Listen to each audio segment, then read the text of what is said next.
El tercer arco de la novela de Bakemonogatari, titulado Monosuruga, es, a mi parecer, uno de los más sencillos de entender de toda la saga, pues en este no se incluyen tantos acertijos ni un folclore tan desconocido que puedan complicar el desarrollo de la historia. De hecho, se toman como base dos leyendas bastante populares en el mundo occidental, por lo que por esa parte dudo que se vayan a causar muchos líos. Aún así, esto es Monogatari Series y tiene una forma muy peculiar de contarte su propia historia, por lo que deberemos prestar atención a los pequeños detalles para poder comprender el todo que lo conforma. Si viste Bakemonogatari y no terminaste de entender la historia de la atlética a la par que pervertida Kouhai Kanbaru Suruga, no te preocupes, ya que en este video te contaré todo lo que tienes que saber para comprender esta bella historia de romance con toques yuristas y un amargo desamor. Pero eso sí, antes de comenzar, debo dejar claro el hecho de que habrán spoilers a diestra y siniestra de lo que es la novela ligera de Bakemonogatari, así como del anime, más en concreto del tercer arco de la historia, pero también tendremos que repasar un poco sobre lo que vimos del primer arco de la obra, Cangrejo Hitagi, por lo que si ni siquiera has visto el anime, esta es tu oportunidad para ir a darle una oportunidad, ya que la historia está más buena que la hermanita de Akebicha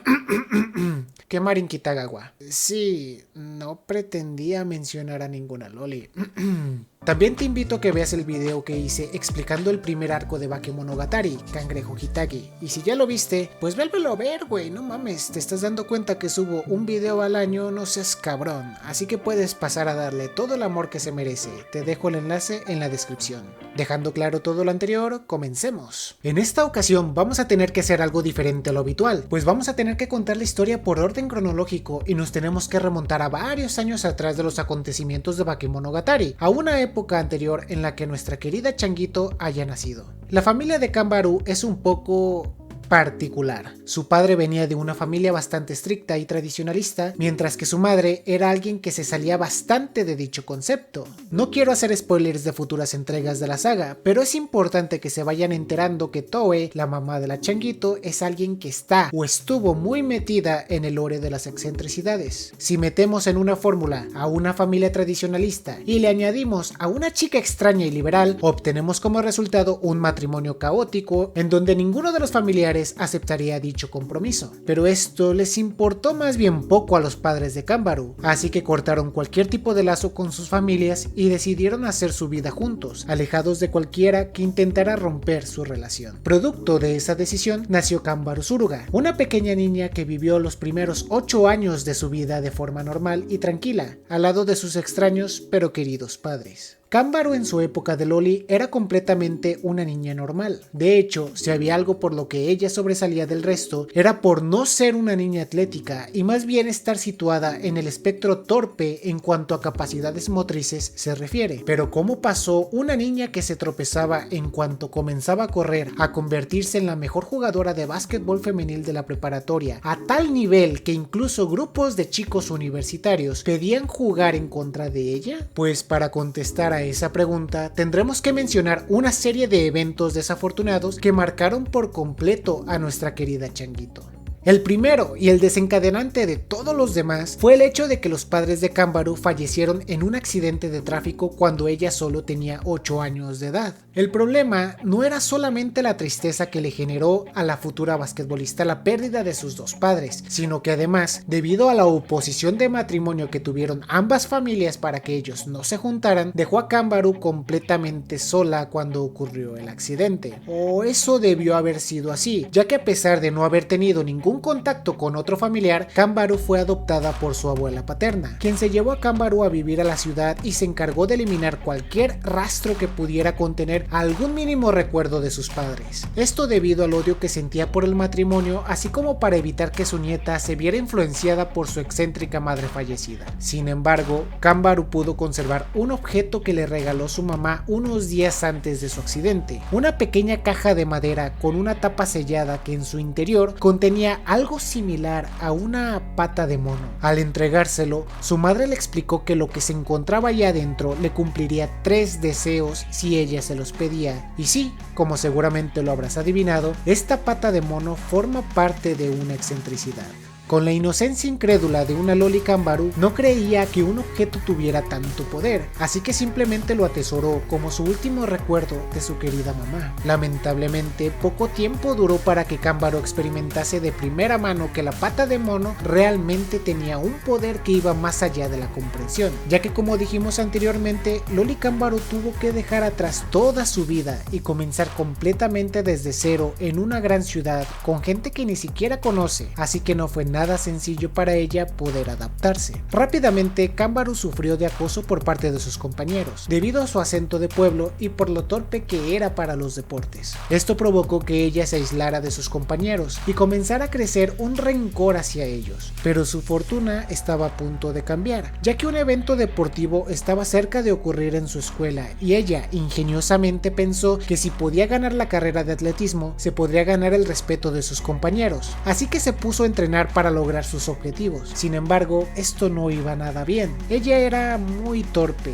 lenta y su condición física era lamentable, por lo que Loli Kanbaru se sentía frustrada y sobre todo arrinconada al pensar que se le iba a escapar esta jugosa oportunidad. Así que sí, Kanbaru hizo lo que no debió haber hecho: pedirle un deseo a esa extraña pata de mono. Su deseo fue simple: ser más rápida para ganar la carrera, y así, creyendo que nada iba a cambiar, se fue a dormir. Esa noche, Loli Kanbaru tuvo un sueño extraño. Un sujeto con impermeable amarillo atacó a algunos de sus compañeros de clase, pero para Kanbaru eso solo había sido un sueño, no podía haber sido real, pero lamentablemente al día siguiente se enteró que estaba equivocada, ya que 5 de sus compañeros habían sido atacados la noche anterior y no habían podido asistir a clases ya que sus piernas habían terminado rotas. Kanbaru entró en pánico. Ella no podía creer o no quería creer que por su culpa algunos de sus compañeros habían sido lastimados, así que ella se puso a investigar más sobre la misteriosa pata a la que le había entregado su deseo.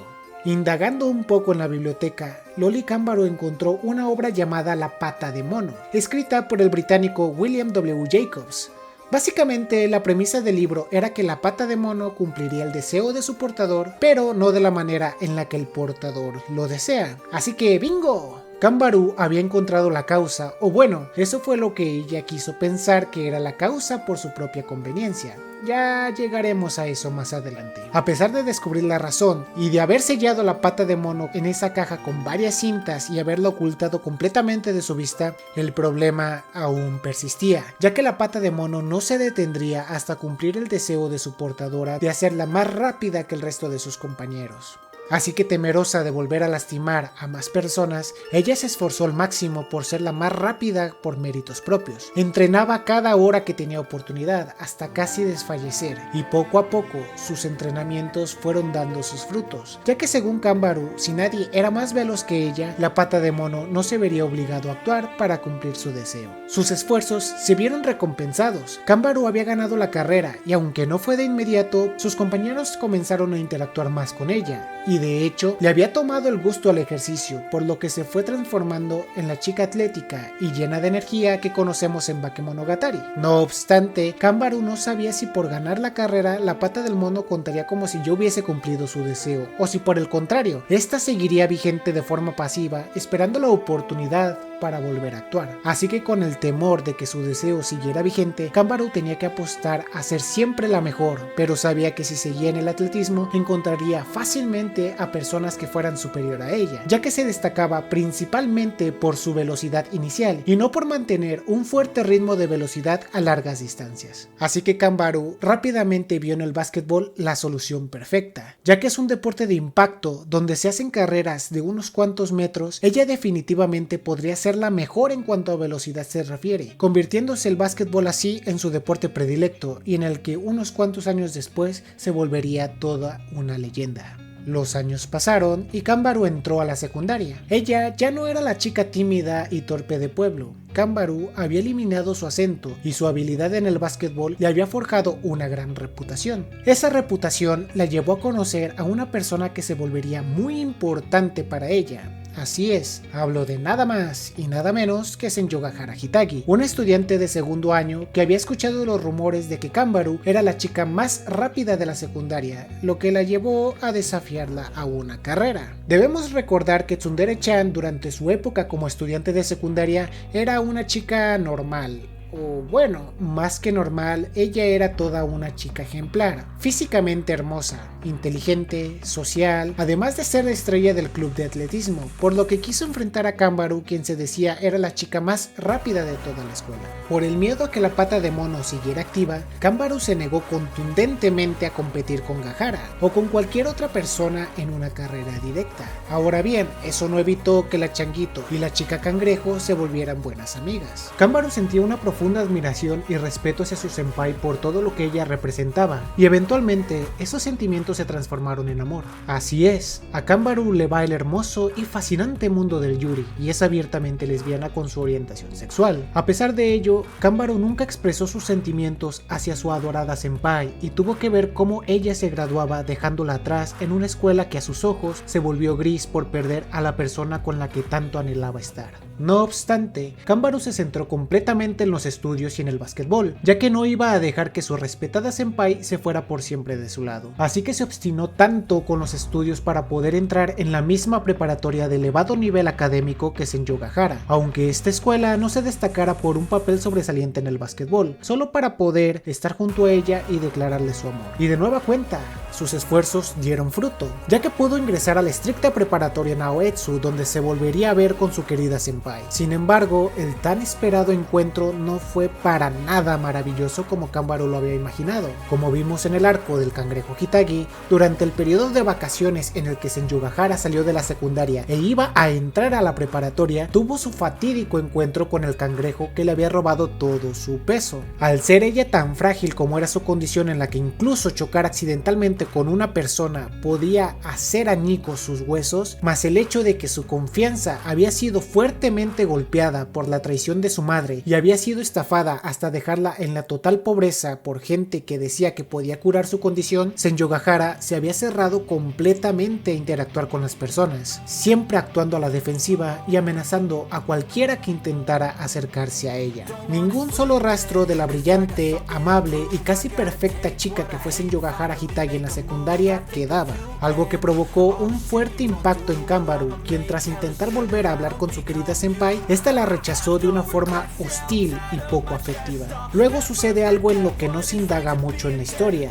ya que por alguna razón Kanbaru Suruga se entera de la extraña condición de su vieja amiga. Lamentablemente no se nos especifica cómo fue que Kanbaru se dio cuenta de esto. Bien pudo haber ocurrido un accidente como pasó con Araragi, o puede que incluso la misma Senju Gahara se le pudo haber escapado el decirle, ya que ella también tenía un fuerte aprecio hacia su Kouhai. Sea como fuere, al saber de la anormal condición en la que estaba Tsundere-chan, Kanbaru intentó ayudarla con su problema. Sin embargo, de nueva cuenta, ella fue hostilmente rechazada, e incluso Gahara llegó al extremo de lastimarla, diciéndole que ella nada más se había acercado a Kanbaru en la secundaria por pura conveniencia y que no la consideraba ni siquiera una compañera. Está de más decir que esto afectó bastante a Kanbaru. Todos sus esfuerzos por volver a estar al lado de Gahara habían sido para nada, y su mundo, que ya de por sí era gris, ahora era de un negro absoluto. Pero Kanbaru no iba a renunciar a su inocente amor. El cariño que ella sentía hacia Senju Gahara era genuino, y si su senpai no quería estar cerca de ella, Kanbaru lo respetaría,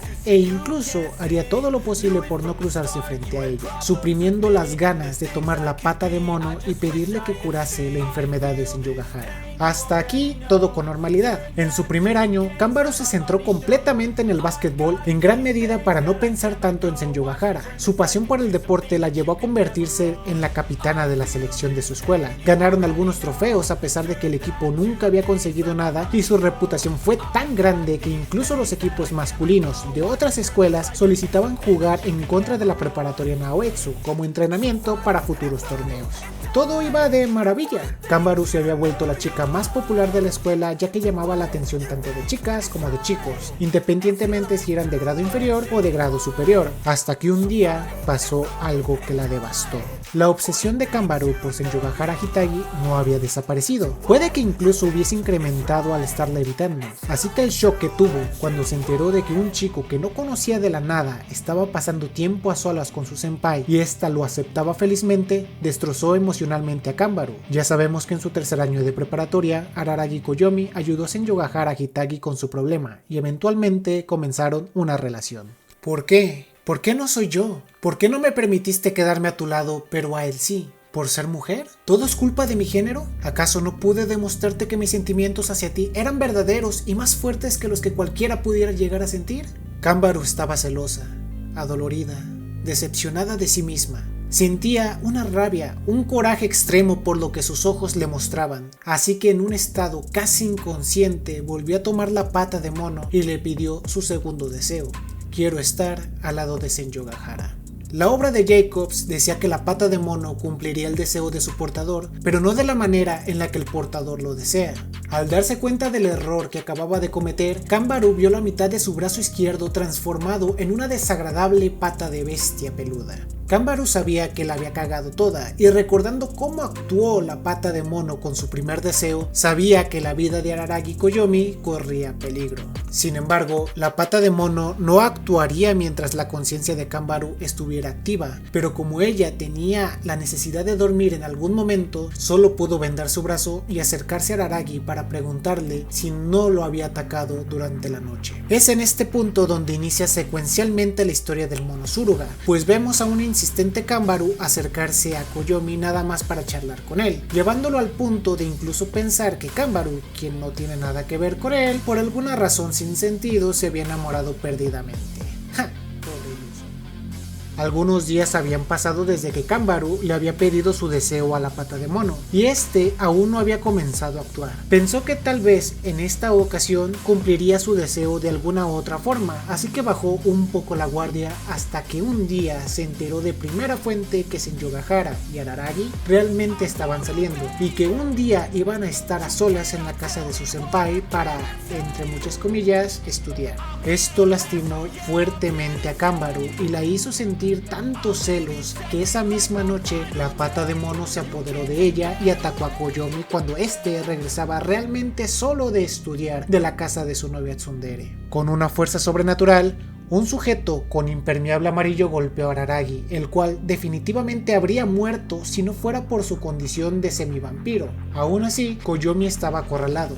La diferencia de poder era absurda y seguramente otro golpe igual al que había sufrido lo terminaría de matar por completo, ya que sus poderes de regeneración no son tan rápidos como los de un vampiro completo. No obstante, un milagro ocurrió, ya que Senjogahara había aparecido en la escena. Esto provocó que el tipo del impermeable saliera huyendo en cuanto se percató de ella, ya que si la lastimaba sería incapaz de cumplir el deseo de Kanbaru. Al día siguiente, Araragi se habría recuperado por completo y teniendo sospechas de quién lo había atacado, fue a hablar con Kanbaru. La changuito no pretendió en ningún instante negar que ella tenía la culpa, así que invitó al sujeto del que sentía tantos celos a la casa de su abuela para explicarle todo. Es en este punto donde la historia se empareja con la narrativa de este video, dado que es en esta escena en la casa de los familiares de Kanbaru en donde ella le cuenta a Koyomi todo lo que hemos comentado hasta ahora. Como resultado, el buenardo de nuestro protagonista se lleva a Kanbaru con el viejo Oshinomeme, quien es el experto en tratar con excentricidades. En el edificio en ruinas de una antigua escuela, Oshino les comenta que están equivocados al pensar que la excentricidad se trata de una pata de mono, que esta historia es en realidad una mera coincidencia que beneficiaba a la señorita Kanbaru para no sentirse tan mal consigo misma, ya que en realidad no era una pata de mono, sino una pata de demonio, más concretamente un Rainy Devil. Aunque parecía haber similitud con el relato de Jacobs en donde la pata de mono cumpliría 3 deseos a su portador, pero no de la forma en la que lo deseaba, pedirle deseos a una parte de un demonio era el equivalente a hacer un trato con un demonio, es decir, este cumpliría sus deseos, pero a cambio se quedaría con el alma de su contratante. Es por esta razón que la pata de demonio pasó de ser del tamaño de la muñeca de Kanbaru a abarcarle la mitad de su brazo izquierdo. No obstante, debido a que solo era un fragmento de demonio, no consumiría completamente su alma, sino que se quedaría a lo máximo con todo su brazo. Pero cuando Kanbaru se va a dormir, el brazo podría actuar por su cuenta, por lo que no dejaba de ser completamente peligroso. Pero esta no es la única diferencia entre la historia de la pata de mono de Jacobs y la pata demonio de Kanbaru, ya que la pata de mono cumpliría el deseo de su portador, pero no de la forma en la que el portador lo desea, mientras que el demonio indagará en el subconsciente de la persona para conocer realmente cuál cuál es el deseo de su contratante. Y este de aquí es el punto clave para entender la historia. Miren, el primer deseo de Kanbaru había sido el de correr más rápido. Nunca había deseado ser la más rápida de su clase o de su escuela. La pata de mono no tendría ninguna necesidad de atacar a los compañeros de Loli Kanbaru, ya que esto no la haría más feliz. Lo que sucede aquí es que el verdadero deseo de Kanbaru, aquel que se alojaba subconscientemente dentro de ella, era el de lastimar a sus compañeros. ¿Por qué? Bastante fácil. Imagínate perder a tus padres, ser alejada por unos desconocidos de la casa y del entorno en el que pasaste toda tu vida, donde tenías a tus amigos y a más personas que te querían. Llegar a una gran ciudad donde el ritmo de vida es completamente diferente al de campo. No recibir ninguna muestra de afecto por parte de su familia desconocida y además de todo, sufrir acoso en forma de burlas y exclusión social solo por hablar con un acento diferente y no ser lo suficientemente buena en los deportes. La soledad y el dolor crearon un odio en Kanbaru hacia sus compañeros que se apartaban de ella. A pesar de que Loli Kanbaru no fuera una mala persona, sus verdaderos sentimientos fueron esos, y el demonio simplemente cumplió lo que Kanbaru realmente deseaba. O bueno, una parte del mismo, ya que el deseo consistía tanto en lo que había expresado de ser más rápida, algo que consiguió practicando para evitar lastimar a más personas, como en lastimar a sus compañeros de clase, que era el deseo que se alojaba en su subconsciente. En el caso de Araragi, ella solo había deseado ser quien estuviera al lado de Shinjogahara, pero sus verdaderos sentimientos eran de celos y de un odio profundo hacia Koyomi. Ella lo odiaba porque había conseguido lo que ella ni siquiera intentó hacer, y le tenía celos por poder estar al lado de la persona que ella tanto amaba. Aunque su deseo hubiese sido el de estar junto a su amada senpai, en su subconsciente quería exterminar a la persona que rondaba libremente alrededor de Shinjogahara, y el demonio simplemente se puso a actuar para cumplir su deseo. Por eso mismo, Oshino le dijo que la historia de la pata de mono de Jacobs había sido una muy conveniente para la señorita. De esa forma, ella podría lavarse una gran parte de la culpa al justificarse que la pata de mono cumpliría sus deseos, pero no de la forma en la que ella los quería. Era como una especie de confort mental que le estaba dando. Sin embargo, el saber la verdadera causa no ayudaba a librarse del problema, ya que el deseo estaba activo. El demonio no descansaría hasta cumplir con el deseo de Kanbaru de asesinar a Koyomi. Entonces, ¿cuál es la solución? En realidad, habían dos formas de arreglar todo el tinglado. La primera, y la forma más fácil de resolver esto, era cortarle el brazo a Kanbaru para que éste ya no estuviera unido a ella, y así el demonio dejara de poseerla. Algo que nuestro protagonista descartó sin pensarlo dos veces, porque ya sabes que a las personas que te odian y quieren asesinarte hay que darles abrazos, no balazos. La otra solución era buscar alguna forma en la que el demonio no pudiera cumplir con el deseo de la señorita lesbiana Fujoshi. Si el demonio no podía cumplir con su parte del trato, este se iría sin tomar nada de su contratante. Al escucharlo, a nuestro inteligente protagonista se le ocurrió la brillante idea de que, si él demostraba ser lo suficientemente fuerte para que el demonio no pudiera asesinarlo, entonces al demonio no le quedaría de otra más que largarse por no poder cumplir con el deseo de su portadora. Y como pudimos ver en el anime, esto no salió precisamente de la forma en la que tenía que salir. Recordemos que Kanbaru realmente odiaba a Araragi y realmente quería que éste muriera. Así que en la pelea que tuvo Koyomi en contra del demonio, aunque estaba yendo bastante pareja, Kanbaru permitió que el demonio tomara pleno control de su cuerpo, lo que desbalanceó completamente la lucha y provocó que a nuestro protagonista le dieran tremenda paliza. El resultado estaba decidido. Un cuarto de semivampiro potenciado sería incapaz de enfrentarse a un fragmento de demonio apoyado por un cuerpo atlético y desarrollado. Araragi se vio rápidamente acorralado y en cuestión de pocos segundos yacía medio muerto en una esquina de la habitación. La misma situación que la noche anterior se volvía a repetir, ya que solo bastaba otro golpe del demonio para que el daño superara la velocidad de regeneración de su oponente y terminara asesinándolo. Pero al igual que en la noche anterior, un milagro con forma de tsundere apareció. La solución que había tomado Araragi era la de hacer que el demonio no pudiera cumplir el deseo de Kanbaru para que éste se marchara. Pero definitivamente puso el modo de dificultad en experto al querer pelear con el demonio para demostrar que no podía cumplir el deseo cuando había una alternativa mucho más sencilla: expresar los verdaderos sentimientos de Tsundere-chan. ¿Y cuáles eran esos sentimientos? Nada más que el hecho de que Gahara-san asesinaría con sus propias manos a cualquiera que se atreviera a matar a su adorado novio. Ya saben, los típicos sentimientos de amor de una adolescente de preparatoria. La manifestación de estas palabras causaron un choque de interés con el deseo de Kanbaru, ya que sí, el demonio podía asesinar al sujeto llamado Araragi Koyomi, pero si lo hacía, la cara superficial del deseo de Kanbaru, que era el de estar al lado de Senjogahara, no se cumpliría, ya que Hitagi asesinaría a Kanbaru. Así que de esta forma, el demonio se dio cuenta de que no podía cumplir el deseo de su contratante y no le quedó de otra más que huir del trato. Al final, el problema fue solucionado. El demonio se fue y la única repercusión que tuvo Kanbaru fue el hecho de que la mitad de su brazo se quedó con la forma de la mano del demonio. A pesar de eso, su corazón consiguió algo de paz al poder arreglar las cosas con Senjogahara, quien aunque no se disculpó por la forma en la que la trató, aceptó volver a recuperar la amistad que una vez tuvo con su querida Kouhai, e incluso Senjogahara le pidió a su querido novio que perdonara a su amiga por lo que le había hecho. Algo que podríamos llamar un final feliz. Y bueno gente, esto ha sido todo para la explicación del arco Mono Suruga. Como mencioné al principio, esta es realmente una historia simple de entender, ya que en Occidente estamos más enterados sobre los relatos de objetos que cumplen los deseos de las personas pero de formas raras y contraproducentes, así como hemos visto en infinidad de historias el relato sobre hacer contratos con algún demonio.